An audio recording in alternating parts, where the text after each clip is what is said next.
না সেনাপুটকি কোন গেল না আমার সাদা ফুরিয়ে গেছে সাদা নিশাই তো এখন ভাল লাগতেছে না আমার কোথায় সেনাপুটকি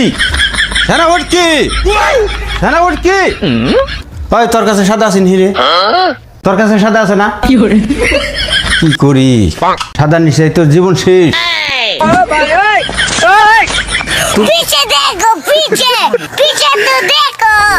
রাজামশাই রাজামশাই রাজামশাই তেজ মারা গেছে না কোন বান্দের বাচ্চা জানে আমাকে গেটেছে না বইবে বিড়ি খাবেন নিছি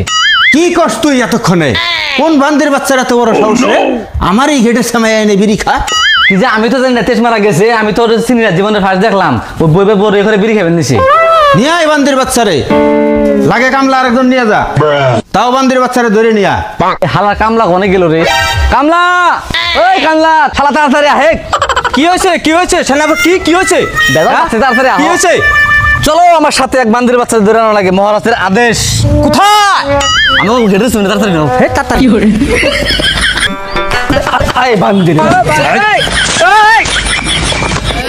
এই বান্দির বাচ্চা করে বিড়ি খাস ক বাবুনে তো বিড়ি খাস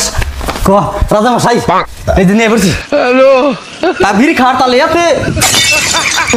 বিড়ি দে যাই গিয়া দুই টান দিয়ে আগে সাদা নিশানে ওরা কেন এই বান্দির বাচ্চা তোর এত বড় সাহস তুই আমারই গেটে থামাই আইনে বিড়ি খাস মহারাজ আমি জানি না তো এটা জানোস না কে ক জানোস না কে জানোস না কে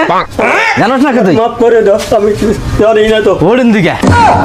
রাজা মশাই তাহলে ওর বিচার কি করবে না হন তাহলে তুমি রাজা মশাই বসে বিড়ি চাইছিল এই বান্দির বাচ্চা আমি কি বিড়ি এমনি খাইছি রে আমি খাইছি নিশা এই রনে মার রনে এই বান্দির বাচ্চা তাড়াতাড়ি নু তাহলে আমার নাড়ি গো রাজা মশাই আনেন না এটা দেন নাড়িটা কম পড়ছে এই বান্দির বাচ্চা